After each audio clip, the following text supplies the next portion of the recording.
your word that the end of the thing is better than the beginning. We pray that God, the best of things, O God, shall be delivered unto us.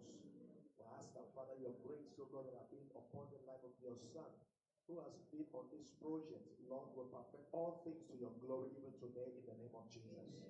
Thank you, eternal God. We ask that, God, you will be in our midst, O God, and take the glory. Let your blessings be our portion. Thank you, precious Father. In Jesus' mighty name we pray. Amen. Please, a round of applause for Pastor. Celebration, please. Celebration. Yeah, ladies and gentlemen, we'll move forward. And the next thing we're going to do here is honoring our country. Because as you can see, the garden we have now is a garden of educational protocol. And it has to do with patriotic, or let me say patriotism. Ladies and gentlemen, we're going to recite the national anthem. Yes, national anthem. And how do we do this? We are going to do this together. Let's honor the nation. Let's stand up on our feet. Yeah, let's stand up and recite the national anthem. All right, are we ready? After the count of 3, 1, 2, 3.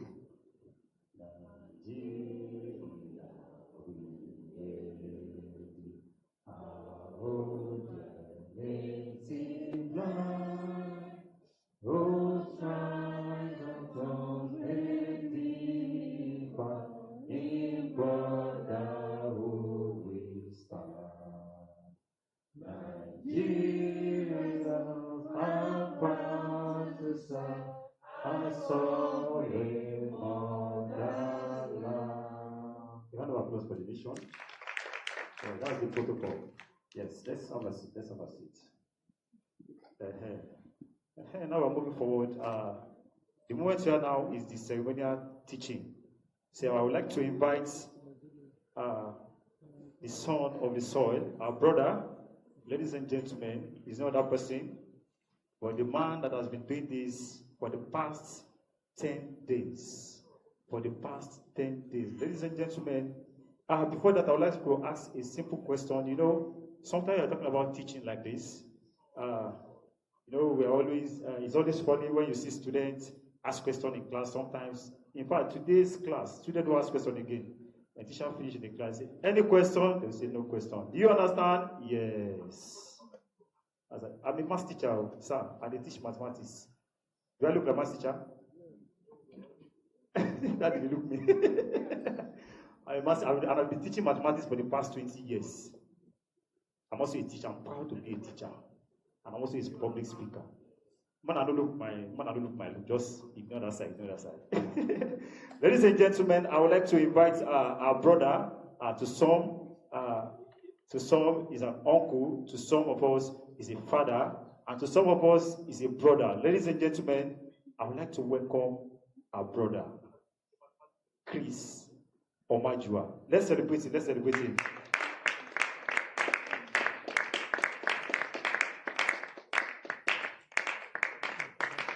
Please kindly check behind the curtain, please. Check behind the curtain.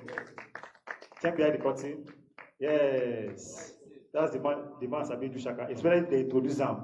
Go first do shaka and he say, am I all right? He say yes. Are you all right? He say yes. You go first check, he say, well, look like this. I say B. All right. So we're taking the time. That's why we decided to take everything short because of the time. So and that's what we're going to do now. Maybe in 1 minute, I think he'll be joining us.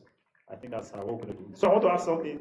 If I am from Wari, okay, let me say if I'm from Nigeria, I am called what? A Nigerian. Abi? Is that correct? If I'm from Lagos, I am called what? Lagosian. If I'm from Wari, I'm called what? See, the name fits us here.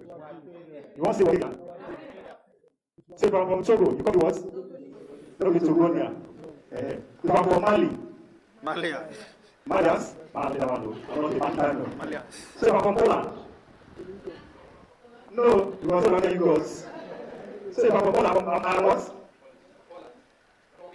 If I'm from Poland? Poland. No, from Poland. If I'm from Poland, I'm what? Polandia. Yes, God bless you, sir. Yeah, with us. I think I'm still going to be you don't hear. It's the soon amazing. We are coming to your session now. No, we will come with NRCB. All right. I think Mr. Chris is trying to gather his momentum so that I can be so awesome. So, anyway, if I'm from Imo Lights. Okay, that one. If I can't take the license, Imo Gen. So, I'm Anambra, I was. That is no topic here. You're giving us expo. You're giving us expo. If I'm from Enugu, I was. Alright. Sometimes when I am in a gathering like this, I always do basketball concentration. But if I try for here, I don't feel win that kind of game. Name of places, if I say my name of places, somebody here they will win me. Because the only place where I know are main markets and estates. God bless you. I don't even forget. I don't think place where I don't forget that. Any other place like this, I don't know. Alright, ladies and gentlemen, what we're waiting for Mr. Chris, I think he's set now, yes. He's set now, right? He's set, Abby? Okay.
So literature is like every human being. There's no day that we don't do anything that makes us with literature and English. That's the idea. Right now, talking about literary terms. I've made the word from saying that literary terms we have four parts. It can be dramatic terms when you are relating to drama only. It can be narrative terms we are talking about prose or narrative work. Then it can be poetic terms when you are narrating down the poetry. When it is general literature, that means you can use this term for any of those ones. We have a whole lot here. When we talk about character, it's not just an ordinary thing. Characters are those figures that speak or perform the action in any work of art. You look at, most times people say characters are the people that act. We watch stories that we have animals as characters, we have things as characters, we have even nature, talking about the element. You see stories where you have a sea talking, you see the moon talking. We have that God talks, you know. We look at novel. Novel is a narrative of art in which the author creatively puts a narrator of his story to reveal his mind to the reader. That's the novel. The novel is not meant for teach, except the narrative person want to put it on stage himself. Then we have the protagonist. This one is the most important character in the story. Everything about the story revolves around him. If you read the Gospel of James or Larry in the book, they will link the protagonist. If you read Every Dialogue by John Polosa, Omajuwa, Madam Yoko, the same big jobs. If you read the Shaman that changed, book popular, this was family is the protagonist. We have a whole lot of them. So now we have the narrator. This is storyteller. This one reveals the mind of the author. So we readers. And we have basically we have two types of narrator. Talking about the participant narrator and the non-participant narrator. A participant narrator is a character in the story. You know, but non-participant narrator does not perform the story. You can call that person an eye of God narrator. You can call them an omniscient narrator. They have the type of eyes that God has. You know, physically, in a concrete form, you may not see God here physically, but God is somewhere monitoring everything that is going on.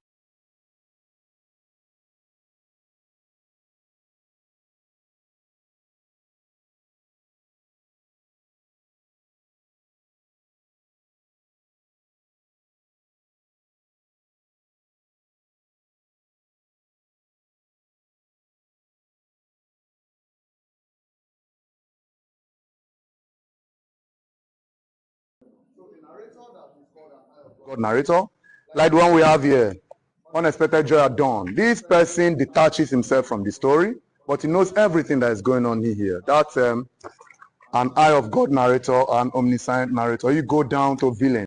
A villain is a very wicked character that derives pleasure in the suffering of other people.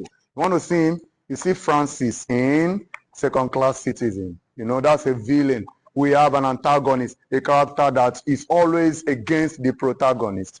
You know, this character, anything that will cause the downfall of the protagonist, that's what this person wants. You know, we have a farce. Farce is a kind of play we call low comedy.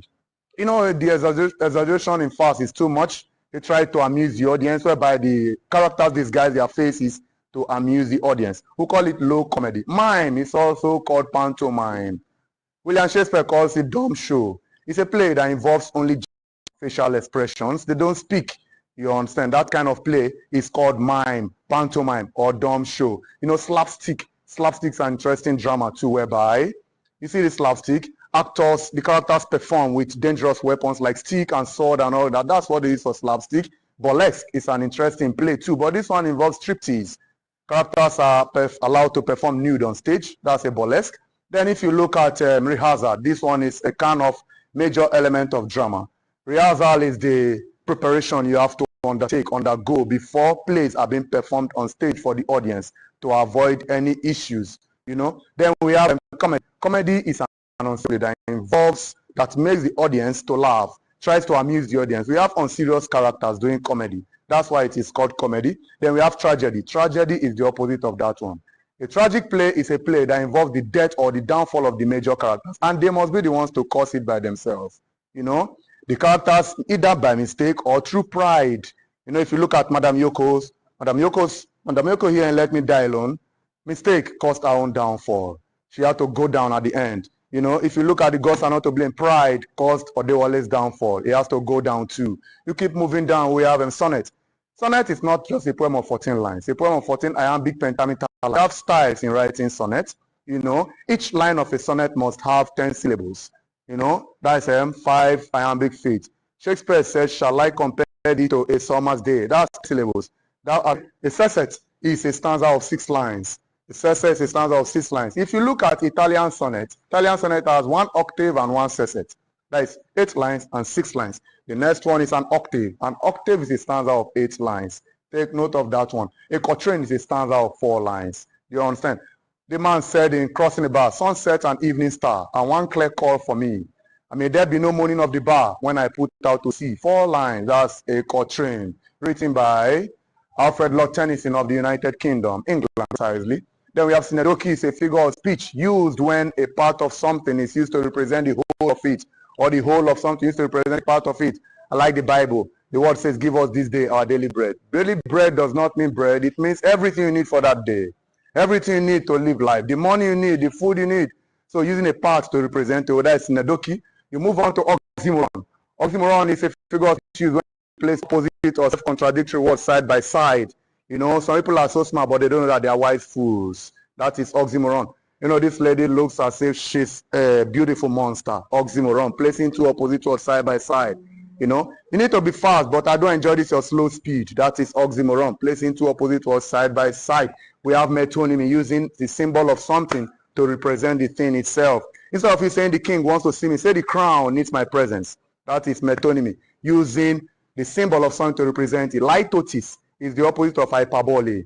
You see, litotes, the opposite of hyperbole.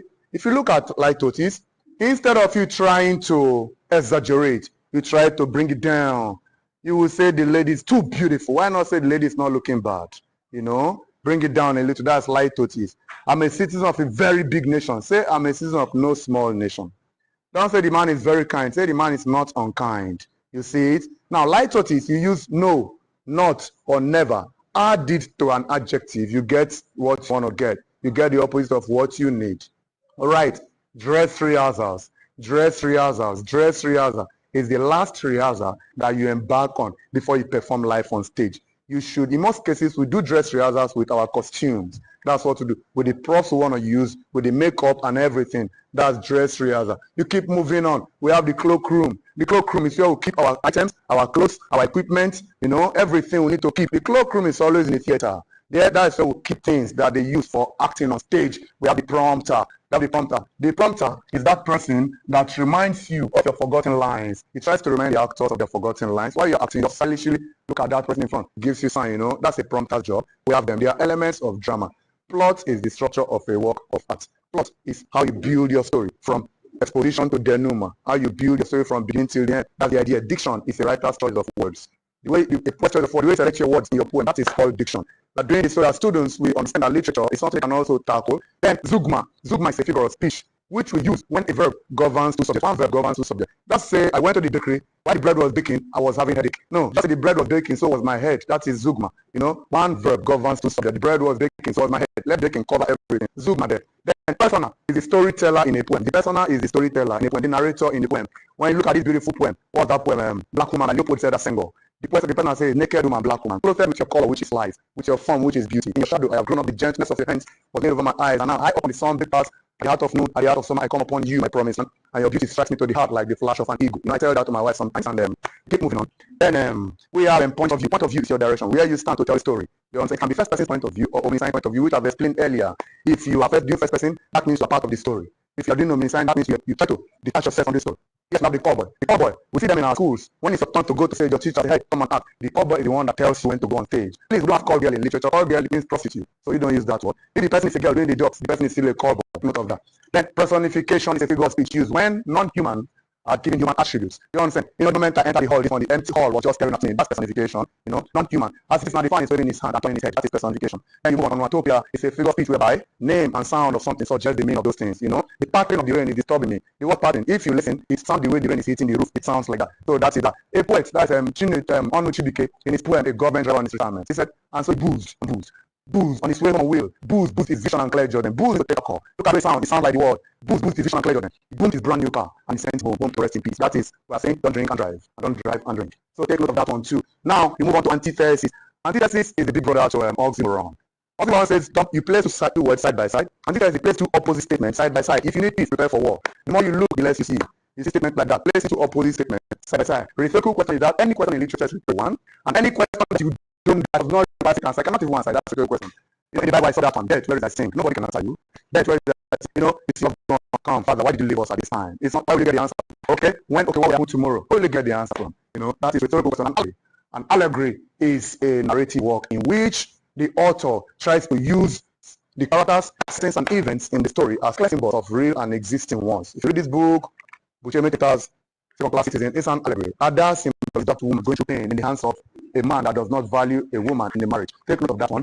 Then we have Fable. The finest Fable so far away, you should see that of George Orwell. He died in 1950. An English novelist. Fable is a work of art in which the author uses animals to represent human beings. Interesting ones. We have apologue. Apologue is not fable, but this type of character story whereby only animals are used in the story. There are those little stories you tell your children at home, how thought is practice, share another. Those are apologues. We have elegy. Elegy is a poem used to mourn the dead. You understand? It's 19 plum that I was used to drive and hear my harness jingles when I was man alive. That poem is written by Alfred Edward Houseman. It's an elegy, an English poet to find job he did there. So take note, a didactic work is any work that teaches moral lesson. Any work that teaches lesson is didactic. Don't forget that. Then, if you look at drama, aside in drama, it's a technique used when one or two characters detach themselves from some characters on stage to discuss what the characters will not hear. You know your father is telling you to go to school. So you're going to school, please manage this money. Manage this money. I know it's 10,000, but just manage it. The child will like, this money will not be enough. The father asks, what are you saying? That technique is called aside. The audience will know what you are saying, but the other characters will never know what you are saying. That's what we do in drama. Then fiction is any work that is based on the imagination of the writer. Fiction is any work that is based on the imagination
of the writer.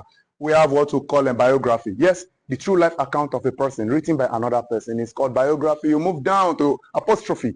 Apostrophe is a device, a figure of speech used when you address something that is abstract as if it is present, or you address something that is absent as if it is present. You know what I'm saying? Or you address something that cannot talk to you as if it can talk. You hit your leg on the stone. Hey, this stone, do you want to get me injured? That come to worry at night. Say, worry. You get to, let's say, get an reduction. People are still there. Worry, don't you want to sleep? That is apostrophe. It cannot reply you. We have metaphor is a figure of speech. This figure of speech called figure of comparison, whereby you compare two different things with deep similarities without using as or like, seems or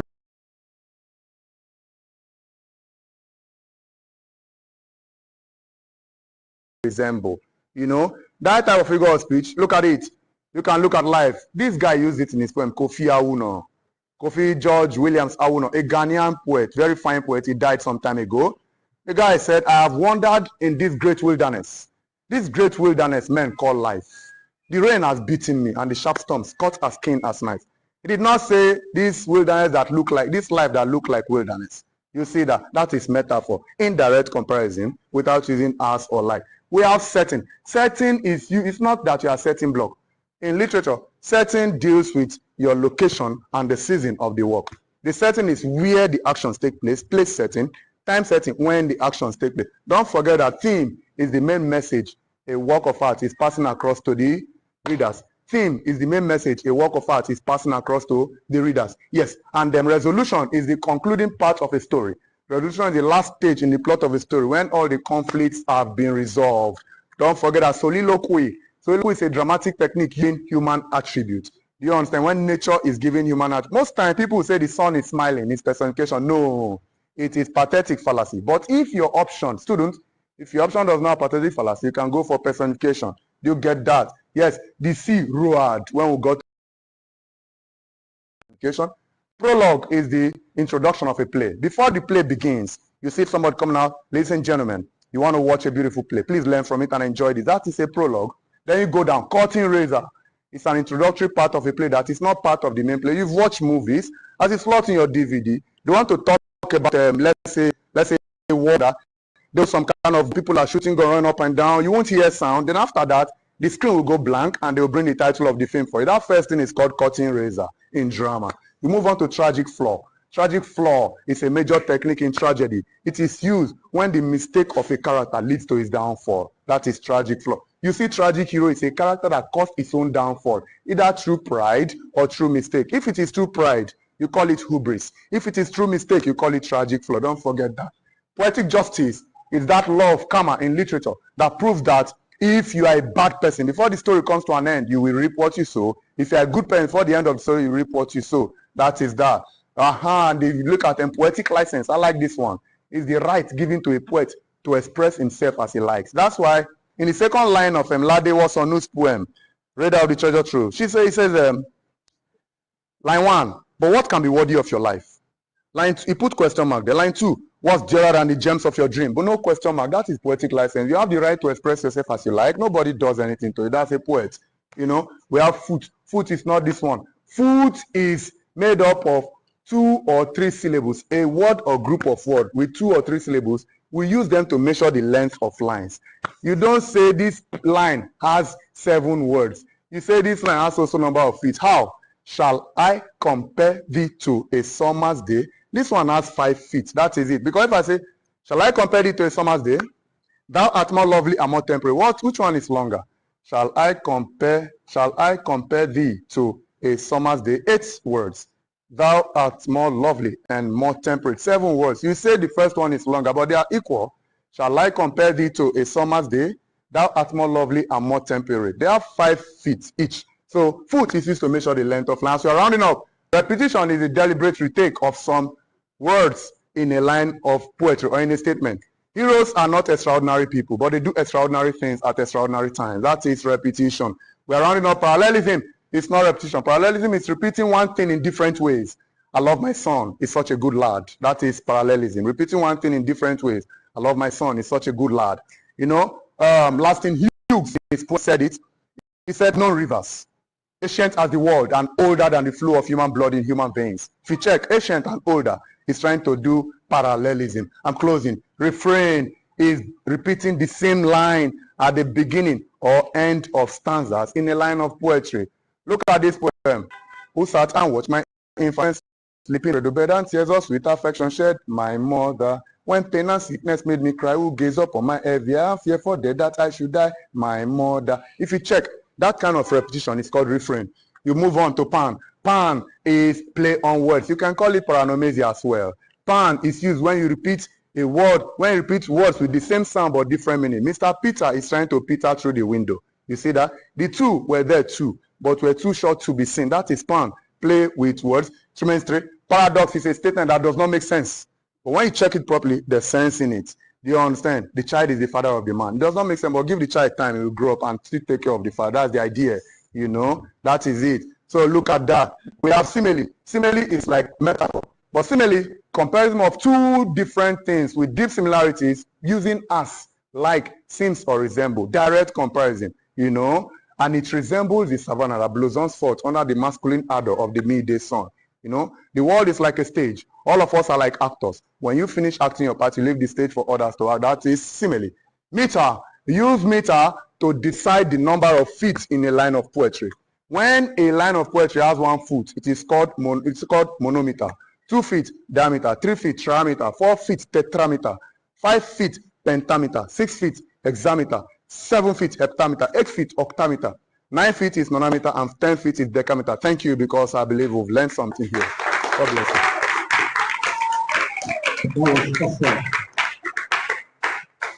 Ladies and gentlemen, Mr. Chris, comment. I know you listened to this one, but let's organize.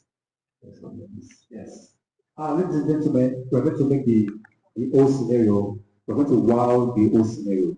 We just assume that this is just the time where look at it now, time off. So I would like to invite my comrade, yes, my boss, the chairman. Ladies and gentlemen, let's welcome Comrade Destiny to help us put the party program just to celebrate this beautiful moment of completing 220 hours. Please let's celebrate with you.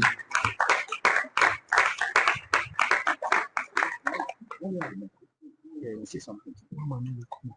No, let me see. Is it? When it's done, the man will give you a teacher. Okay. Chief Inspector of Education, I want him to speak. Yeah. Okay.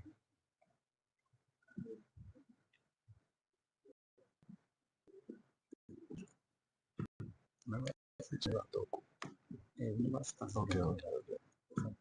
All right.